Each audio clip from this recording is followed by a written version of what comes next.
Bonjour à tous, c'est Hugo, bienvenue sur cette nouvelle vidéo sur les order blocks.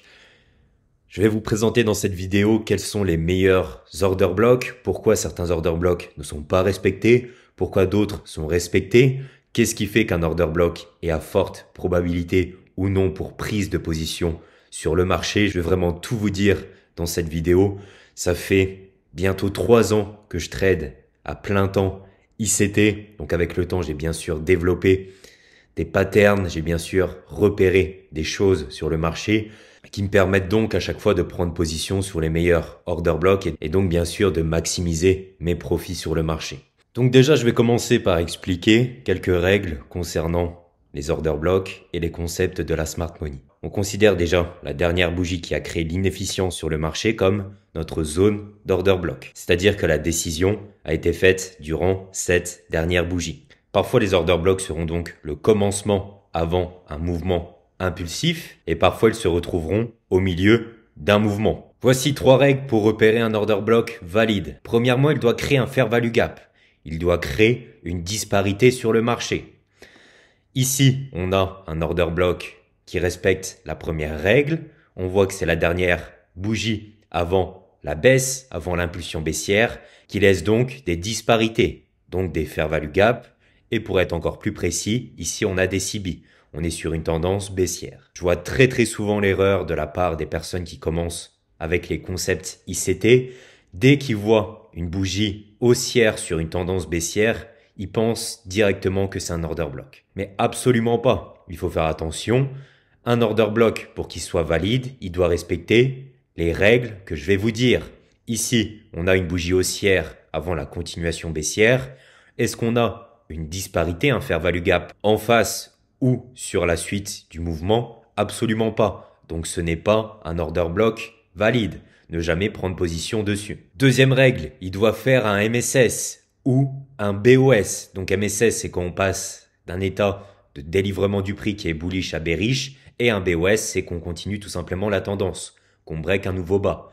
Est-ce qu'ici, la deuxième règle est respectée? Tout à fait. On vient faire ici un BOS. Ok?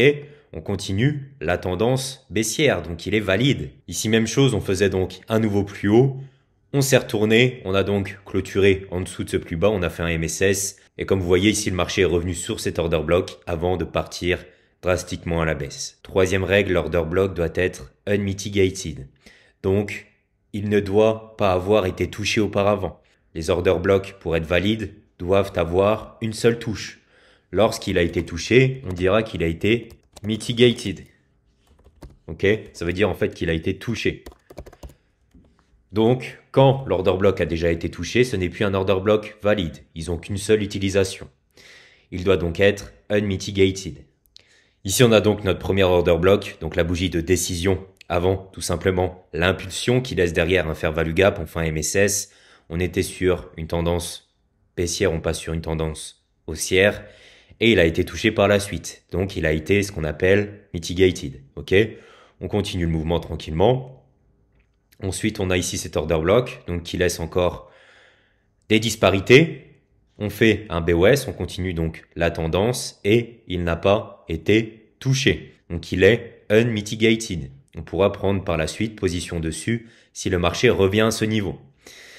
On continue donc cette fameuse tendance. Et ici, dernière bougie de décision avant l'impulsion haussière qui laisse encore un fair value gap. On fait un BOS et donc le marché n'est pas revenu à ce niveau. On pourra donc prendre position s'il revient à ce niveau.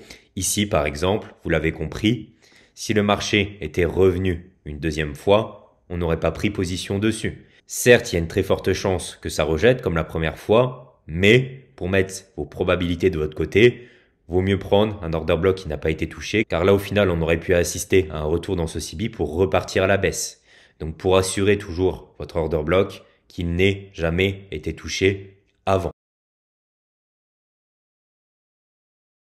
On a donc déjà vu comment un order block est considéré comme valide ou non. Ça, c'est vraiment l'étape de base. Déjà, suivre les 3 règles que je vous ai présentées avant, obligatoirement.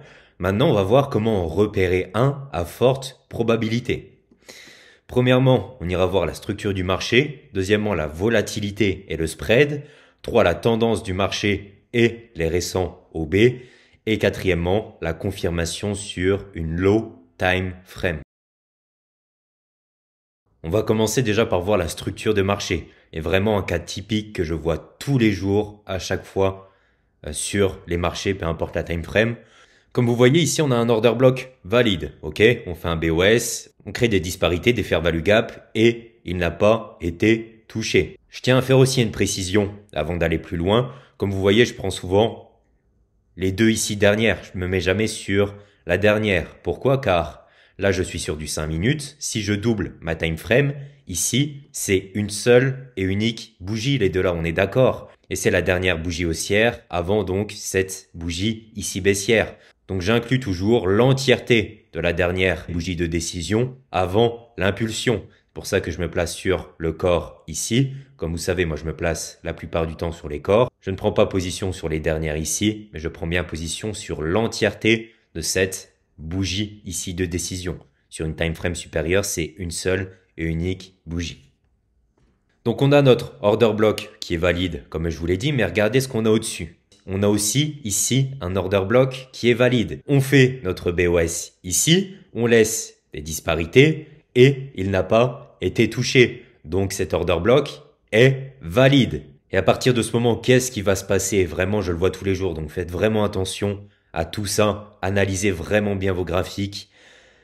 Vous avez une très forte chance à ce moment-là que le marché vienne tout simplement à la hausse ici, recombler déjà les fair value gap ici qui n'ont pas été comblés, retoucher cet order block, mais aussi et surtout prendre la liquidité qui se trouve ici derrière.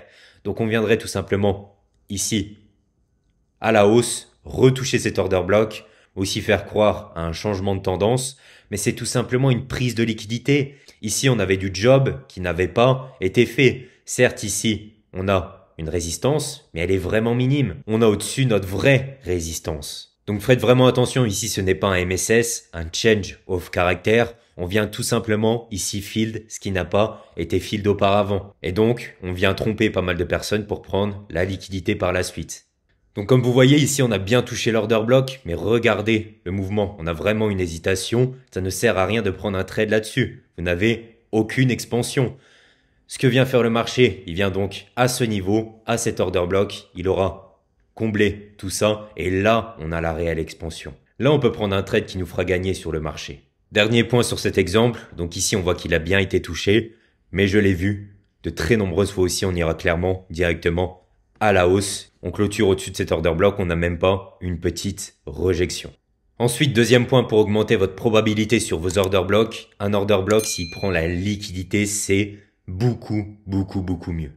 Ici, comme vous voyez, on a une trade line liquidity. Donc, ce qu'on vient faire, c'est un turtle soup. On prend tout simplement la liquidité et par la suite, on voit très bien que c'est une prise de liquidité. On a du displacement. Donc ici, on a vraiment un très bon order block qui laisse en plus un busy. On vient retoucher ici cette série d'order block. On clôture à l'intérieur du busy. Ici, vous avez un trade à très forte probabilité. On n'a plus de job à faire derrière ici. On a fait un MSS. On a un retour ici sur cet order block qui prend la liquidité. Donc, je vais vous le noter.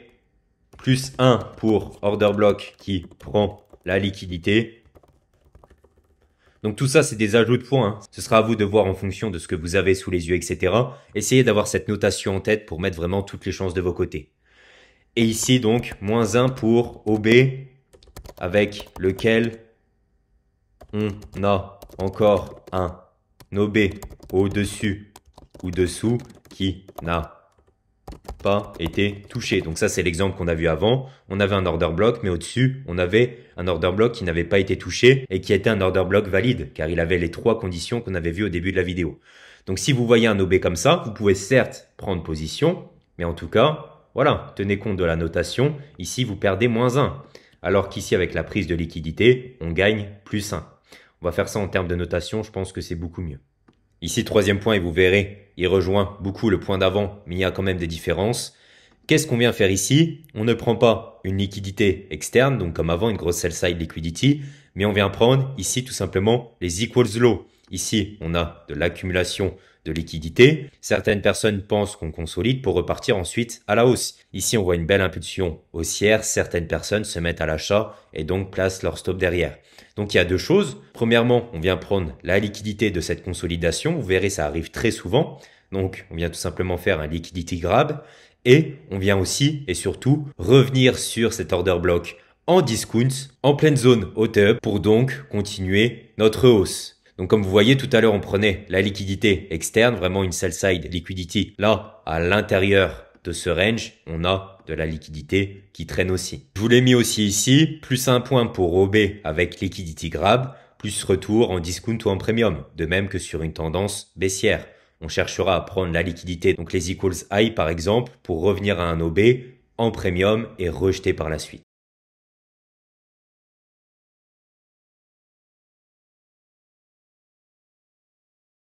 Deuxième partie donc sur la volatilité du marché. Donc ici je vous mets mon retour d'expérience et ce que j'ai vu aussi avec les stats des propres firmes, c'est quelque chose que j'ai adoré analyser par le passé pour voir tout simplement ce qui fonctionne et les personnes qui gagnent sur le marché, ce qu'elles font.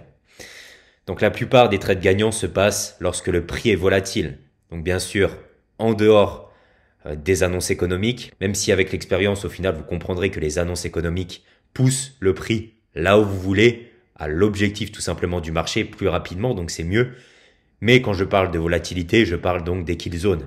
C'est à ce moment où les PDRS sont le plus respectés. C'est pour ça que je vous dis depuis mon arrivée sur YouTube de toujours trader durant les kill zones, surtout si vous faites du scalping ou du day trading, même si j'ai des solutions qui sont présentées dans ma formation. Le lundi et le vendredi sont les jours les moins rentables, car low liquidity. Donc tout simplement, l'injection de liquidité est la plus forte les mardis, mercredis et jeudis dans la semaine. C'est pour ça que les lundis et les vendredis sont les jours où vous avez le moins d'expansion, le moins de pips effectués sur la journée. Je trade très souvent le vendredi, par contre le lundi, c'est très rare que je le trade. Donc bien sûr, je vous conseille aussi d'éviter ces 2 jours. Donc mardi, mercredi, jeudi sont tout simplement les plus rentables. Donc pour résumer, il est idéal de trader durant New York ou London Session, sachant que la session asiatique ne provide pas une forte expansion. Donc on va chercher le moment dans la journée où on a le meilleur price action, c'est durant ces 2 sessions. Sur une paire qui est liquide, donc euro, USD, GPP, USD, USD, CHF, etc. On ne va pas trader AUD, NZD par exemple. Et on ira trader aussi principalement le mardi, mercredi, jeudi. En suivant tout ça, vous mettez toutes les chances de vos côtés et notamment que vos order blocks soient parfaitement respectés. Je voulais faire un point là-dessus. Deuxième point concernant les spreads, et ça m'a beaucoup pénalisé à mes débuts, en sachant déjà qu'il y avait peu de propres firmes, mais aussi que les conditions de trading n'étaient pas vraiment fameuses. Avec le temps, ça s'est amélioré, donc voilà, vous aurez moins ce problème, mais vous verrez très souvent les order blocks qui ne sont pas touchés, mais au final que ça parte à la baisse. Comment ça se fait? Vous avez toujours généralement ce 1 pips de différence. C'est tout simplement ici le spread sur certains brokers. Vous aurez donc le marché qui serait bien revenu à cette zone. Donc sélectionner un bon broker, sélectionner une bonne propre firme, c'est super important pour le respect de l'ensemble de vos PDRA, pas uniquement des order blocks, mais aussi et surtout, pensez toujours à laisser un petit écart donc sur l'entrée de votre order block pour être sûr d'être pris dans le trade. Par exemple, je prends position sur cet order block, je mets mon SL derrière ici, et vous voyez que le bouger, ça change rien sur votre risque-reward. Et au moins, vous êtes sûr d'être pris dans le trade, surtout avec les propres firmes. Moi, par exemple, j'utilise Fusion Markets comme broker personnel. C'est l'un des brokers avec les meilleures conditions de trading. Ce que je fais, c'est que je me place directement sur l'order block. Donc, ce sera aussi à vous de voir le spread que vous avez sur votre broker ou votre propre firme. Mais c'est pour ça aussi qu'il faut trader les paires les plus liquides, comme je vous disais avant. Éviter les paires mineures et toutes ces choses, car vous avez un spread plus important. Troisième partie de cette vidéo, structure de marché OB récent. Donc vous devez sélectionner premièrement des OB qui sont récents et deuxièmement toujours dans le sens de la tendance. Vous aurez toujours des OB des deux côtés. Mais ceux qui ne sont pas dans la tendance institutionnelle ne seront pas respectés. Et donc, des OB qui ne sont pas respectés, qu'est-ce qu'ils deviennent? Ils deviennent des breaker blocks. Je vais vous montrer comment ça se passe. Premier éclaircissement que je voulais faire, prenez toujours des OB récents. Qu'est-ce que je veux dire par là? Là, par exemple, on est sur du 30 minutes. Je prends uniquement ce que j'ai sous les yeux ici. Ok? Je prends position avec ce que j'ai sous les yeux en direct.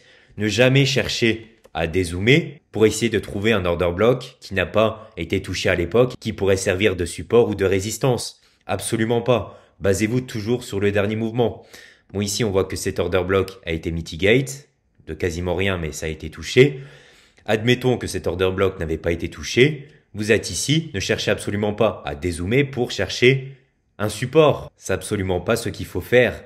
Il faut vous placer sur la dernière tendance institutionnelle, en sachant si vos piliers arrêts bullish ou bearish sont respectés, et tout simplement de prendre position sur ce que vous avez sous les yeux actuellement. Ne pas chercher à dézoomer pour chercher un order block qui n'a pas été touché depuis des jours, voire des semaines, juste pour trouver un support ou une résistance. Absolument pas. Prenez toujours ce que vous avez sous les yeux. Ici, par exemple, on voit qu'on est sur une forte tendance institutionnelle bearish. Tous nos piliers arrêts bearish sont respectés. Order block plus clôture CB à l'intérieur. On va à la baisse. Ici, même chose. On tape l'order block, clôture CB à l'intérieur et on rejette, etc., etc. À ce moment-là, prenez uniquement des positions vendeuses, ok, sur vos order blocks. Ne cherchez absolument pas à dézoomer pour prendre ici un order block haussier pour prendre le support. Absolument pas. En faisant ça, vous baissez considérablement votre probabilité sur votre trade. Et deuxième chose, pour ceux qui ne le savent pas, au final, ici, vous voyez, on aurait potentiellement un order block. Ok? Au final, qu'est-ce qu'un breaker block? Un breaker block est un order block qui n'est tout simplement pas respecté. Ici, on avait un order block bearish. Qu'est-ce qu'on fait? On le viole. Il n'est donc plus un order block bearish. Mais qu'est-ce que devient cette chose-là? Ça devient un bullish breaker, tout simplement. Donc un order block qui n'est pas respecté devient un breaker block. Sur le marché, vous verrez toujours des order blocks à la hausse et à la baisse. Ok? Mais il faut vraiment regarder lesquels sont respectés et lesquels donc continuent cette tendance institutionnelle. Regardez ici. Order block non respecté et du coup, on repart sur une tendance haussière. Faites vraiment attention à tout ça. Et le dernier point que je voulais faire, et celui-là est vraiment très important pour votre prise de position et pour rajouter encore plus de probabilité sur vos order blocks, c'est vraiment une grosse partie que je développe dans ma formation. Mais par exemple, vous souhaitez prendre position sur cet order block. On est sur du daily, parfait. On a ici un CB. On a en face ici un inverted fair value gap, c'est parfait. On a déjà une énorme probabilité donc que cet order block rejette. Mais ce que vous viendrez faire à chaque fois maintenant, c'est tout simplement aller sur la time frame inférieure. Donc par exemple, daily, je passe en 4 heures. 4 heures, je passe en 1 heure. 1 heure, je passe en 15 minutes. 15 minutes, 5 minutes. 5 minutes, 1 minute. Vous ferez toujours ça pour voir si sur du 4 heures, vous avez de nouveaux piliers arrêts ou de nouvelles résistances qui s'ajoutent de façon supplémentaire ici à votre trade. On est d'accord que l'order block, le CB et l'inverted fair value gap, ici c'est un fort niveau de résistance. C'est pour ça que ça rejette. Ce qu'on viendra faire donc sur une time frame inférieure, c'est rechercher, voir si on a d'autres niveaux de résistance qui confirment donc qu'on va bien partir à la baisse. Et avec ça, vous multipliez par 2 vos chances que votre order block ou même que tous vos piliers arrêts rejettent. Qu'est-ce qu'on a sur du 4 heures qui confirme cette résistance institutionnelle? On a aussi ici un inverted fair value gap qui rejette. Mais moi, il y a quelque chose qui me plaît encore plus à ce niveau. Ici, on a tout simplement un breaker block. C'est le pilier arrêt favori d'ICT. Ce n'est pas pour rien, c'est vraiment un pilier arrêt super fort. Et comme vous voyez, on rejette à ce niveau pour continuer fortement la tendance baissière. Donc deux choses. Premièrement, vous confirmez via une time frame inférieure qu'on a bien un fort niveau institutionnel, que ce soit un support ou une résistance. Et en allant sur une time frame inférieure, vous pouvez bien sûr aussi ajuster votre stop loss pour avoir tout simplement un meilleur risque reward. Au lieu de mettre votre stop derrière ici sur du daily, vous allez l'ajuster au mieux possible derrière les PDRA, ici qui sont présents sous vos yeux. Pour conclure cette vidéo, je voulais tout de même faire un point important malgré tous les points que je vous ai donnés ici, malgré le fait que vous mettez un maximum de probabilité de votre côté pour faire des gains sur le marché, je tiens tout de même à signaler, bien sûr, que le trading n'est pas une science exacte. Donc même si vous allez considérablement augmenter vos gains sur le marché, des fois l'order block parfait peut ne pas être respecté. Et c'est normal, vous inquiétez pas. J'espère que cette vidéo vous a plu. J'attends bien sûr un maximum de likes. Abonnez-vous, partagez, commentez. C'était Hugo, salut.